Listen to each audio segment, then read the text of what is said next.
Welcome to my YouTube channel. I'm Kanchana Banerjee. I'm an author and I write crime stories. And this is a place where I am in conversation with interesting people from different walks of life, from different professions. So do join in, subscribe to the channel, and share and leave a comment if you feel like it.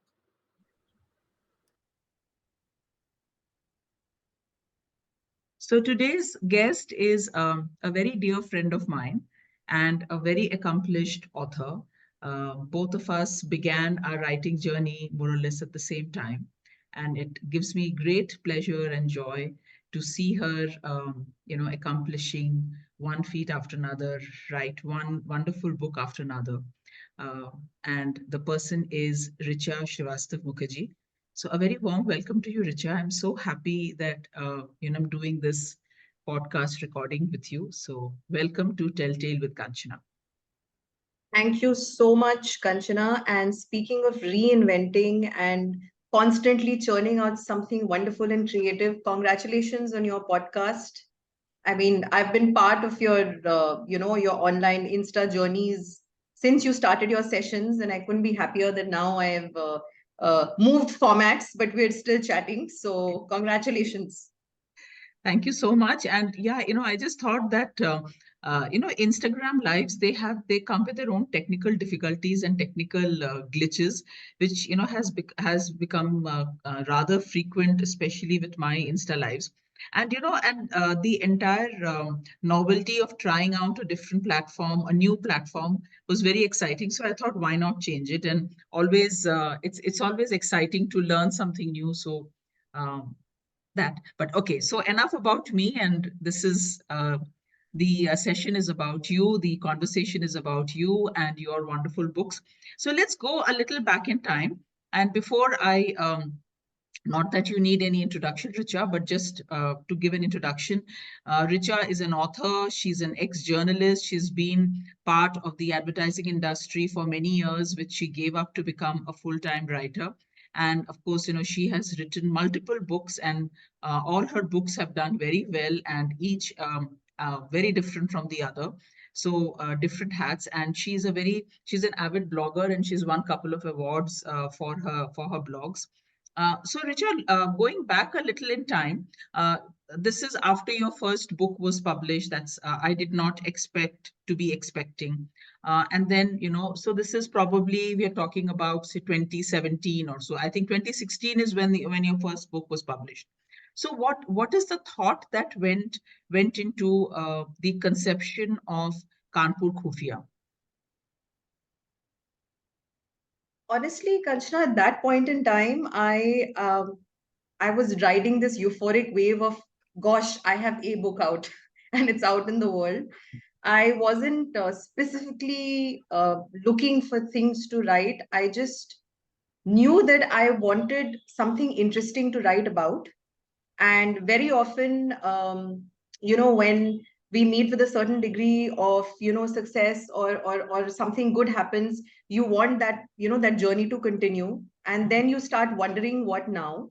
So I was toying with the idea of what next. I knew that what I genuinely gravitate towards in long format is comedic in nature, irrespective of what genre I'm writing. So I knew I had that at the back of my head, but I honestly had no idea that there was a thriller, somewhere on the horizon, because we all know this, that irrespective of what we like to consume as a reader or a viewer, that does not mean that we can be good at it, right? It requires a certain skill set and a certain point of view and a certain craft to write thrillers. So I think the purists would frown and say, there was no thought that went into this, but I've always let my gut guide me, and I knew that possibly the space where I would feel comfortable are these in between cozy mysteries, not necessarily set in the hills, but something which is humorous, something that is meaty, and again, the third part of this holy trinity came together with the sense of familiarity. So when you're struggling and when you're trying something new, you always hark back to your roots, and that is when Kanpur came into focus. I must say that the fact that I was going to write about a Kanpuriya detective set in Gwaltoli did not occur to me at all. The thought, I remember we've had this conversation where I was in Nasik at the time, and I was just, speeding towards my house. We have a house there, and my mom and dad were waiting, and I was just looking out the window, and I saw this very cute board for there was a, we call it in the north, we call it a lomdi, right? There was like this fox, and it said Foxy Detective Agency. I just laughed my head off. It was like the cutest thing, and that, there were the emoticons all around it. And I just saw this really bored looking guy, just peeping out of the window, scratching his hair, just drinking his tea, and looking utterly bored. And, somehow something clicked in there. And as strange and innocuous as it sounds, I think that was the spark of where it started, where something just, how these ideas happen, right? You look back and you want to say something more intellectual about it, but a lot of these are very in the moment and, spontaneous decisions. And that is when the germ of an idea started. And then this was again one of the strange coincidences that um, for the first book, I had labored on and on. Labored, well, it had to do with pregnancy, but the title itself came to me much, much later. And it was a horrendously long title. Harper said it's very long, don't do it. But I went ahead and, went ahead on a lark and said, no, I didn't expect to be expecting, because of which I landed up in pregnancy sections and self-help sections more than fiction. But coming back to why I'm mentioning it is, suddenly, as soon as I had this idea, I just knew what my book would be called. In a moment, I just had the title as well. So sometimes when you have these kind of I don't know, I guess the universe was making all these puzzles fall into place.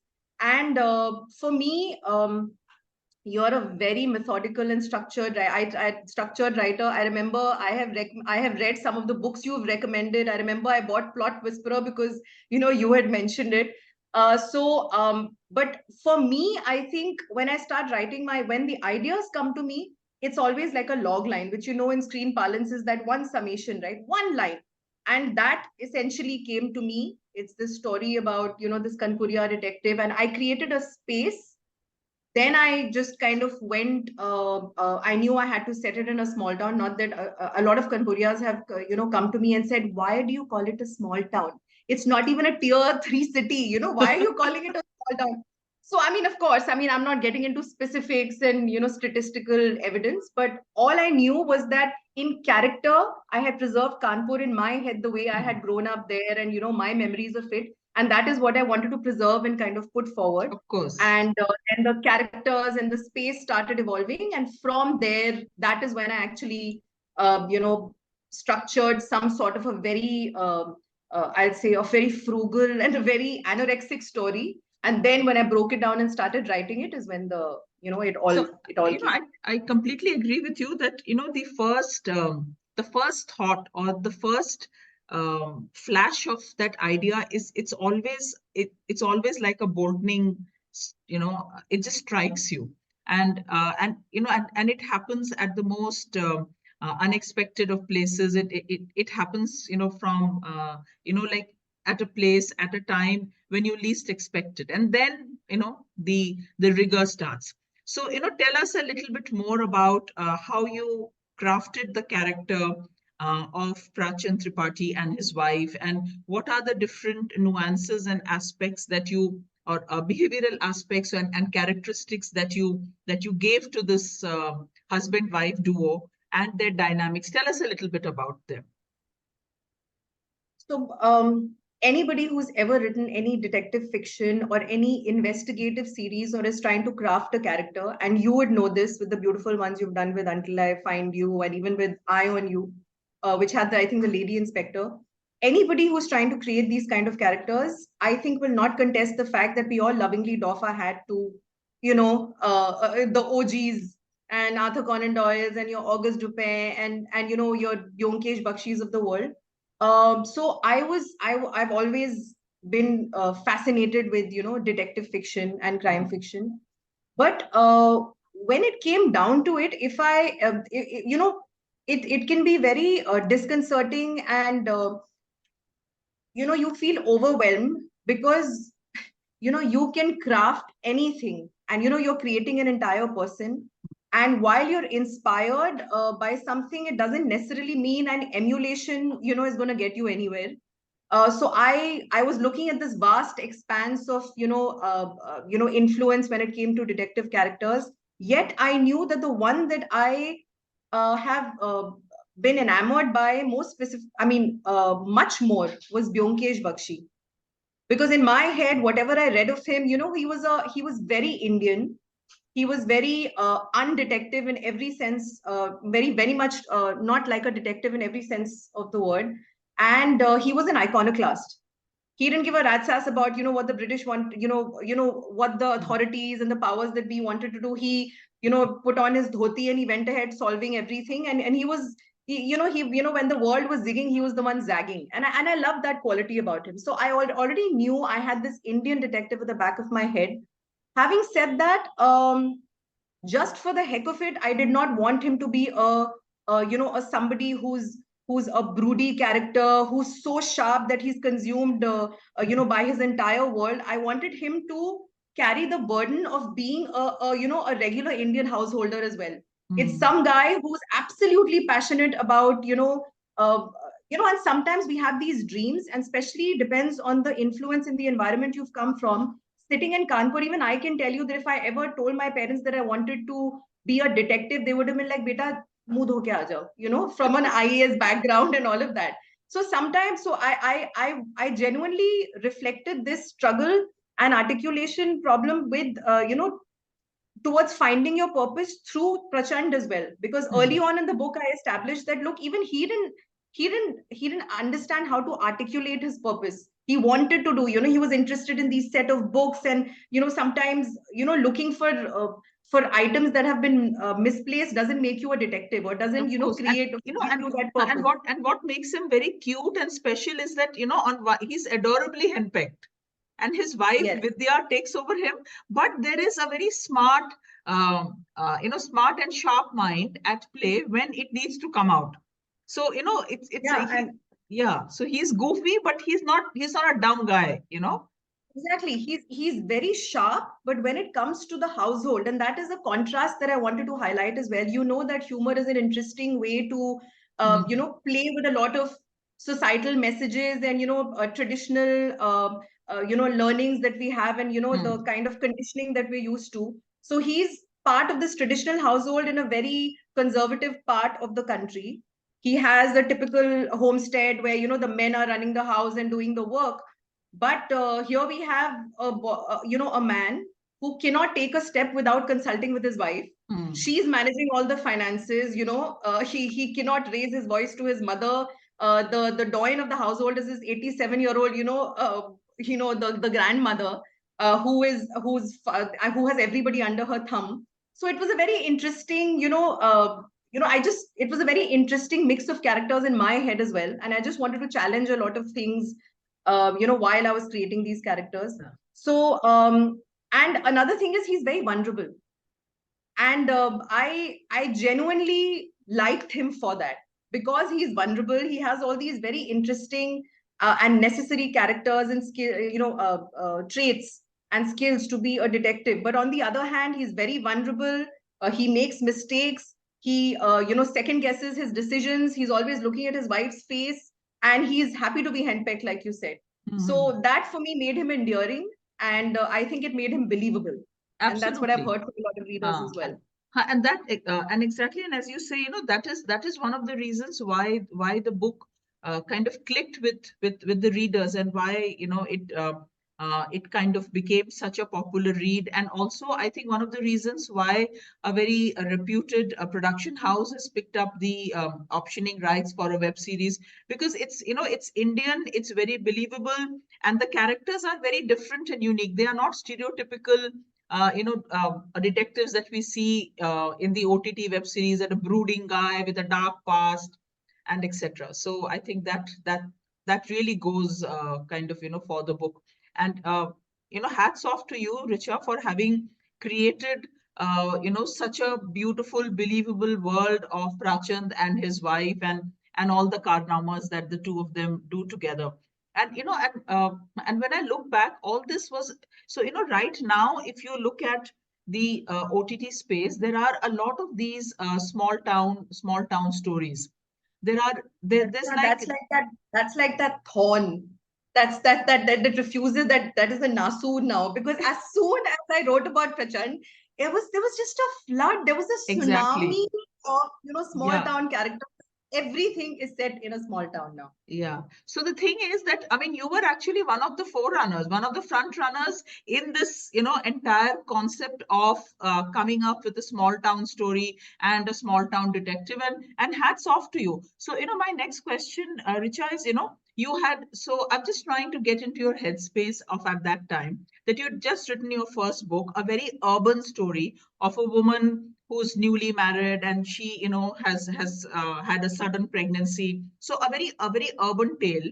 So, and from a very urban tale, you went into, I would say, a rural setting, but a semi urban, semi rural. So weren't you worried about how how the story would be perceived? Because, as we just discussed, that at that time, 2018 is probably when you must have pitched it to Ravinder and then to HarperCollins. At that time, this was not the kind of story that was going around. So weren't you worried about how the book would be perceived? You're right. I had, Tara Roy in the first book, this progressive woman who speaks her mind in conferences, and then there's Hirva who's mooing outside, Prachand's house. It just went, yeah, Uh, it just went a complete 360 degrees. So, honestly, I didn't give it a thought, Kanchana, because, hmm, most of these, revolutionary decisions come from a place of honesty and not too much of thought, true. because at that point in time all I knew was these those elements that I was telling you about clicked into place. Hmm, And I had just made a foray into this industry. I was still trying to understand it, and I didn't quite. I was told that it's important to write in a particular way, build your brand. Write in within a particular genre to familiarize sellers, readers with your kind of writing. But honestly, I just thought that was a too much of intellectualization at the stage at which I found myself. I was just thinking about my second book, and if I was going to take myself so seriously, then I wouldn't be able to write. So I honestly parked all these thoughts aside, and I just wrote the story. And maybe there was a novelty factor, the hmm, fact that it was relatable and interesting, and it was a comedic thriller, and like a mixed genre. And also the fact that, how you mentioned that it was, I guess it was novel at that point in time, are some of the factors that possibly went towards making it an interesting pick for Harper, as well as when it was picked up for screen. But I mean, honestly, as I deserve no credit, you know, because I just wrote a story which I thought was interesting and fun and believable and entertaining and hearty. And I think the rest of it I have to leave it up for something that worked up there and No, here. no, I But think I I have no think answer I for think the lion's share of credit goes to you, Richa, for conceiving of such a wonderful idea. Okay, so was this also around about the time when you left your full-time job and decided to plunge into the crazy, beautiful, satisfying yet troubling world of fiction writing? So I was working at the time. I was continuing to work in a certain branch of advertising, which was very exacting, but it was not satisfying in the least. And I was writing, and alongside I was working. But for those 2 years, just made me realize that I wasn't really happy doing what I was doing, and I was just doing it for the sake of doing it. And we all know that, especially women, come to this one stage in life when they have to be reintegrated into the workforce, and they end up overcompensating and doing a lot of work for the flexibility and a meager, amount of money at that point in time. So I just thought I was done, uh, you know, pleasing my former self of being in the workforce, and have this notion that I was in the workforce. And I think I will give my husband a lot of credit that he just looked at me and said that, are you loony? You found something that you enjoy doing, you're decent at it, you found a publisher, you can do this, why don't you just go ahead and give it a shot. And it was scary because for me, it's simple. When you're creating something, everybody in the ecosystem, it has to, you have to create value. You're creating value, and you feel that everybody in the ecosystem will also, benefit from it. And I will be one of those people, and my publisher and my readers and everything. And I was very naive when I thought that. And thankfully, I continued in, I mean, I entered this industry with that naivety, because later on I found out it's very complex. And 6 years later, I still don't have it figured out. But at that point in time, it was, I mean, it was, I couldn't say no. It was giving me an opportunity to, make a living doing what I absolutely love doing. And yeah, this was around that time, and I didn't look back. Writing, as we all know, is a very solo activity. It's like, it's a very solitary activity. You do it all by yourself. Whereas working in a company is a group activity.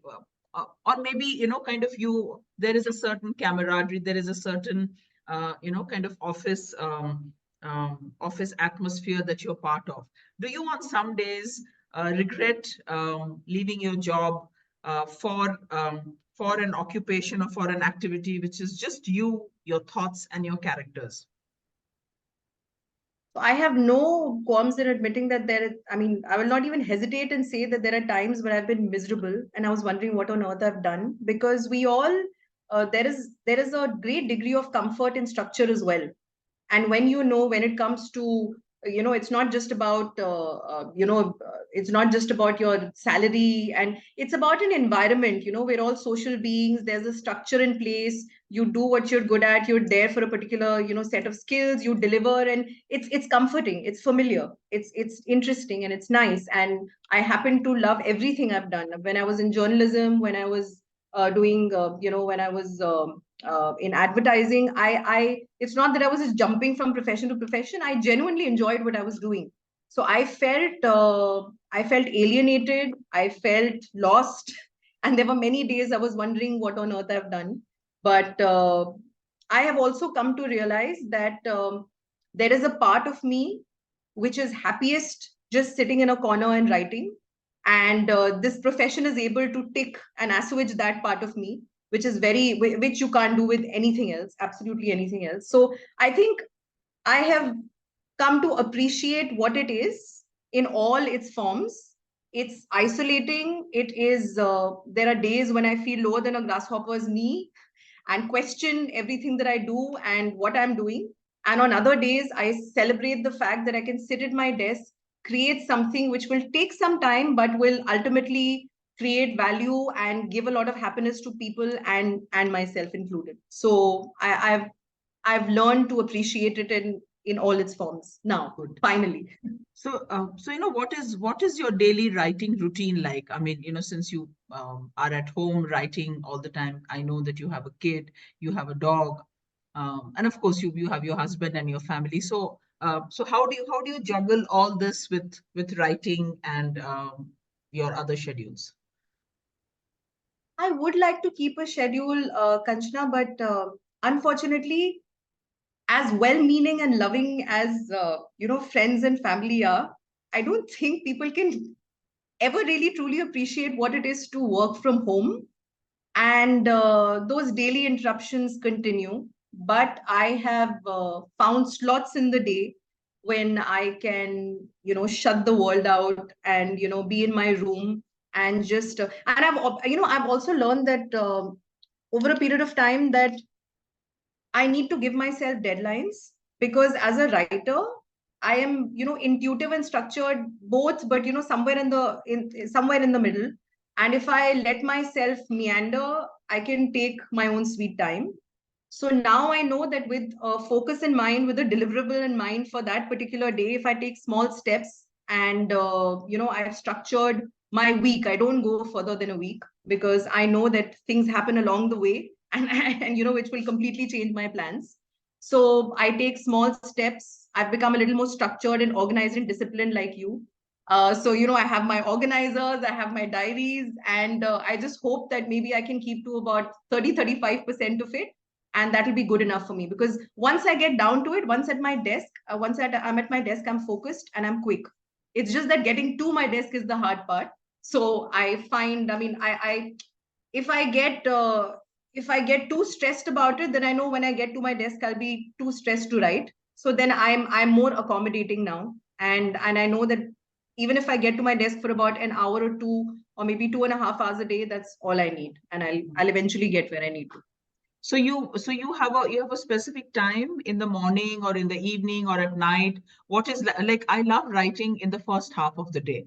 I feel that is the most productive and most creative part, because after 12:30 I start feeling sluggish.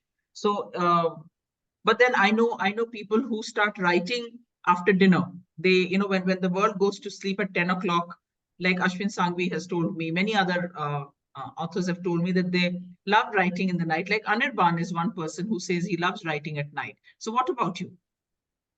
I don't know how people write at night. I envy them because it's silent and they can do it. But so for me, if I have to start my day with a workout. Once my meditation and my workout is done, there's this patch between say 12 to 3 o'clock. That is the most likely patch when I'm able to write and I can. And when my daughter's in school, and when I'm done with some tasks for the morning and evening, and she comes back, and then it's like a hurricane is back around 3:34. So I think 12 to 4 is the usual patch, when I write. And otherwise, when there's a deadline, then I'm like this angry, sweaty hound who won't let anybody into the into the room. But yeah, otherwise, this is the most usual patch when I feel calm and prepared for the day for writing. So, Richa, you've been in this industry, what now, for about 8 years, 7, 8 years, and you've got so many books to your name. How would you say that the publishing industry or the landscape of the publishing industry has changed over the years? What have you noticed? Um, I think many things have changed in terms of what people are consuming and what publishers are willing to print. um, I think independent publishing has changed the landscape completely. But as far as I think, before I make a comment on what has changed over the last 5 6 years, what would be center stage was is what the pandemic has done. Maybe the tides would have been different, if the pandemic didn't come along. But I think publishers aren't as experimental as they used to be, because uh, I was awed initially when I came in, because when I had my first two books out, and I knew a couple of people within the publishing houses here and there, and I had some big names who I had met in some events here and there approach me and ask me, can you get me in touch? And in my head, it was a done deal.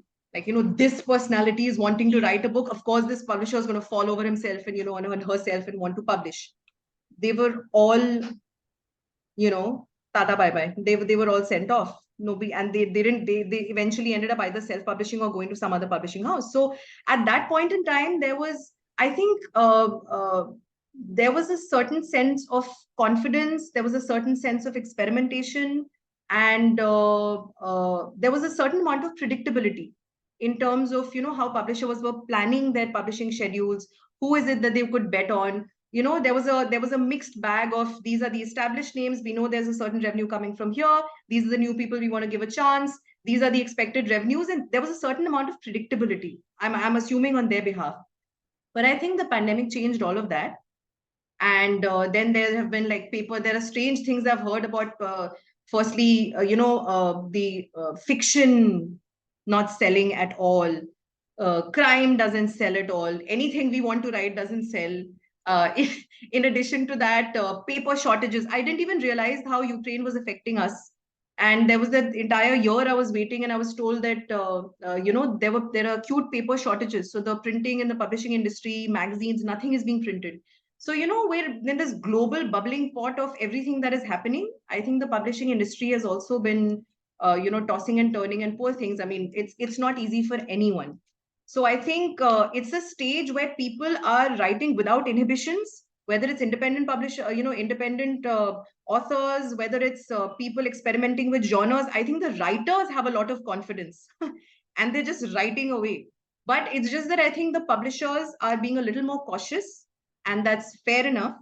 And with a lot of publishing houses shutting down, there's been a concentration of a lot of the big names sitting in certain, small buckets of publishing. So it's a strange time. It's a time of upheaval and change. But I personally believe everything is cyclical, so I just don't go by predictions at all. When some pundit sits and says that this is what is going to happen, say, buddy, have this conversation with me in 2 years, right? So I think, like I said, it's a time of upheaval. But for writers, it's a good time. There are so many avenues, whether it's audiobooks and ebooks, or if you want to go ahead and publish on your own. There's nothing stopping you from telling your stories. True. You keep writing your stories, and I keep telling myself that I might not be getting published as frequently as I want to, but I know you churn out stories at a breakneck speed. I have a repository of my stories. I just feel that if you have a story and you keep writing, it'll find, you'll be able to channelize it in some way or the other, with agents, without agents, directly through publishers, audiobooks, whatever you want Something to or do the with it. other. Yeah, But true. yeah, keep creating the repository, and Mhm. yeah, things will change.